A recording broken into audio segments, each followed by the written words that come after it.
فیض حمید صاحب کے خلاف اگر آپ نے الزامات کو پبلک کر دیا ہے تو پھر اس کے خلاف جو پروسیڈنگ ہو رہی ہے، جو کیس چل رہا ہے، اس کو بھی پبلک کریں. یہ مطالبہ کیا ہے شاہد خاقان عباسی صاحب نے. ظاہر ہے اس وقت کوئی ان کا ساتھ نہیں دے گا، نہ پی ٹی آئی، نہ نون لیگ، نہ پیپلز پارٹی. لیکن اللہ نہ کرے اگر کل کو کبھی کسی اور کو بھی دھر لیا اہل قوت نے اور اس کا بھی کورٹ مارشل شروع کر دیا اور اس کے بھی خلاف فوجی عدالتوں میں کیس چلانا شروع کر دیا، تو پھر سب مل کر چیخیں گے. مطلب جب کسی اور کے خلاف ظلم ہو رہا ہوتا ہے یا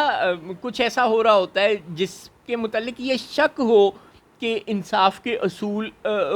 کی یہاں پرواہ نہیں کی جائے گی، تو اس وقت کوئی آواز نہیں اٹھاتا. لیکن جب اس کے اپنے خلاف وہی کارروائی شروع ہوتی ہے تو پھر سب چیخنا شروع کر دیتے ہیں. تو جب تک ہمارے اندر یہ رویہ نہیں پنپے گا کہ ہم دوسرے کے خلاف ہونے والے ظلم یا ایسا ماحول جس میں دوسرے کے خلاف ظلم ہو سکتا ہو، اس صورتحال کو ایوائڈ کرنے کے لیے مظلوم یا مبینہ مظلوم کے حق میں آواز نہیں اٹھانا شروع کریں گے، اس وقت تک صورتحال میں بہتری نہیں ہوگی. اس وقت تک جب ہماری باری آیا کرے گی تو کوئی آواز اٹھانے والا نہیں ملا کرے گا. اگر آپ اور میں یہ چاہتے ہیں کہ ہماری باری نہ آئے اور یہ کہ اگر کبھی ہماری باری آ جائے تو دوسرے لوگ ہمارے حق میں آواز اٹھائیں، تو پھر آج جو لوگ مصیبت میں ہیں ان کے حق میں ہمیں آواز اٹھانی چاہیے. اب شاہد خاقان عباسی صاحب کا یہ مطالبہ بڑا ہی جائز ہے کہ دیکھیں آپ الزامات کو تو پبلک کر رہے ہیں، ٹھیک ہے، ابھی تو مقدمے کی کاروائی تو نہیں نہ چلی، ابھی پروف تو نہیں نہ ہوا. فیض حمید صاحب کے خلاف چارجز لگے ہیں، ہو سکتا ہے یہ چارجز 100% درست ہوں اور ہو سکتا ہے ان چارجز سے بھی وہ زیادہ بڑے کرپٹ، زیادہ بڑے بےایمان ہوں، زیادہ بڑے ظالم ہوں، انہوں نے زیادہ بری طرح سے اپنے اختیارات کو اور پاور کو مینیپولیٹ کیا ہو، انہوں نے زیادہ بری طرح سے سویلین امور میں مداخلت کی ہو، انہوں نے اپنے عہدے کا ناجائز استعمال کیا ہو، وغیرہ وغیرہ. لیکن سوال بہت سادہ ہے کہ ابھی تو کسی کورٹ آف لاء نے یہ ثابت نہیں نہ کیا، بھلے وہ مارشل عدالت ہو، بھلے وہ ان کا کورٹ مارشل ہو کے ثابت ہو، کوئی فوجی عدالت ہو یا سول عدالت ہو، لیکن کسی عدالت نے ابھی تو ان کے خلاف ٹرائل کر کر ہمیں نہیں نہ بتایا کہ ہاں انہوں نے یہ جرم کیا ہے اور وہ واقعی مجرم ہے. وہ مجرم ثابت تو نہیں ہوئے، ابھی وہ پروفڈ گلٹی تو نہیں ہے، ابھی تو ان کے خلاف الزام ہے. الزام آپ نے پبلک کر دیے، ان کی ڈیفیمیشن، کریکٹر اسیسینیشن شروع ہو گئی. ہر میڈیا آؤٹ لیٹ، ہر یوٹیوبر، ہر اخبار، سب نے ان کے خلاف بولنا اور لکھنا شروع کر دیا. ہو سکتا ہے وہ بڑے نیک آدمی ہوں اور ایسا کچھ بھی نہ ہو اور الزام کسی کورٹ آف لاء میں ثابت ہی نہ ہوتا ہو. تو پھر اگر ثابت ہی نہ ہوا یا ثابت ہوا، جو بھی صورتحال ہو، وہ مقدمہ اور اس کی کاروائی بھی تو پبلک کرے نا. اور اس مقدمے کی جب فائنڈنگز آئیں گی اور یہ فیصلہ لکھا جائے گا کہ کن بنیاد پر فیض حمید صاحب گلٹی قرار پائے، مطلب یہ تو ہمیں پتہ ہے نا کہ گلٹی تو قرار پائیں گے ہی پائیں گے، لیکن کس بنیاد پر گلٹی قرار پائے فیض حمید صاحب اور انہیں کیا سزا دی گئی اور کیا وہ سزا درست دی گئی یا نہیں دی گئی، یا اگر وہ انوسنٹ پروو ہوئے تو کس بنیاد پر ہوئے،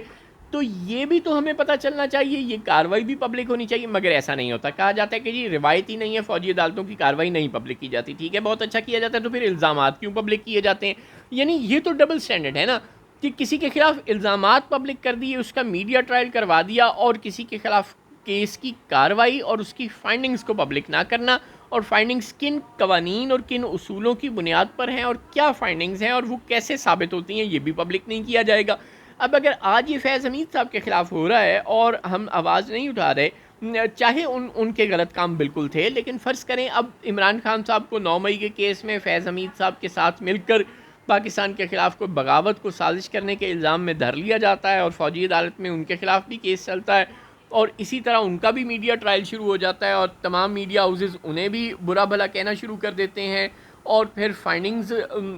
سے متعلق، کورٹ کی پروسیڈنگ سے متعلق عوام کو آگاہ نہیں کیا جاتا اور اس کاروائی کو پبلک نہیں کیا جاتا، اور ان کے خلاف آخر کوئی 6 مہینے، 2 مہینے، 1 سال بعد کو ون لائنر فیصلے سے ہمیں مطلع کر دیا جاتا ہے کہ جی عمران خان پروفڈ گلٹی اور ان کو یہ سزا سنا دی گئی، تو ہمیں کیسا لگے گا؟ ظاہر ہے ہمیں برا لگے گا نا. تو پھر فیض حمید صاحب کے متعلق بھی ہمیں برا لگنا چاہیے. اگر تو وہ کوئی کسی دشمن ملک کے سپے ہوتے،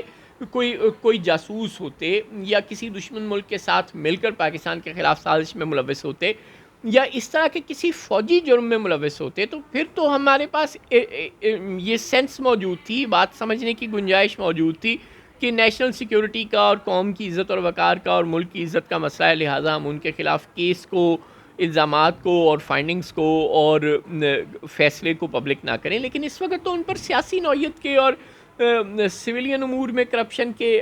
روٹین کے چارجز ہیں جو پاکستان میں بیوروکریٹس پر لگتے رہتے ہیں اور سیاستدانوں پر لگتے رہتے ہیں اور بزنس مینوں پر لگتے رہتے ہیں. تو ایسے ہی چارجز ان پر ہیں تو ان کے کیس کو بھی پبلک کر دیں اور ان کے خلاف جو پروسیڈنگ چل رہی ہے اس کو بھی پبلک کر دیں، تاکہ کم از کم ایک فیئرنیس کا ایک تاثر تو جا سکے نا سول حلقوں کو، عوام کو، سول سوسائٹی کو یہ یقین ہو سکے کہ جو کچھ ہو رہا ہے وہ کوئی بائسڈ اپروچ نہیں ہے، بلکہ وہ کسی اصول اور قانون کی بنیاد پر ہو رہا ہے، تاکہ پھر جب ان کے خلاف کوئی فیصلہ آئے ملٹری کورٹ سے تو اس پر یقین کرنے والوں کی تعداد بھی زیادہ ہو. تجویز اچھی ہے لیکن ظاہر ہے اس پر عمل نہیں ہوگا. سوری شاہد خاقان عباسی صاحب، اور آپ کی سیاسی کمیونٹی سے بدقسمتی سے آپ کے ساتھ کوئی کھڑا بھی نہیں ہوگا آپ کی تجویز کو سپورٹ کرنے کے لیے. This is even more unfortunate about political community. جب تک یہ لوگ آپس میں متحد نہیں ہوں گے اور نواز شریف کی طرح نظریاتی نہیں ہوں گے، مطلب یہ والے نواز شریف نظریاتی نہیں جو آج کل ہیں، وہ جو وہ ووٹ کو عزت دو اور جی ٹی روڈ کے زمانے میں ہوا کرتے تھے، تو جب تک یہ لوگ نظریاتی نہیں ہوں گے سیاستدان، تو اکیلا شاہد خاقان عباسی یا اکیلا مصطفیٰ نواز کھو کر کیا کر لے گا؟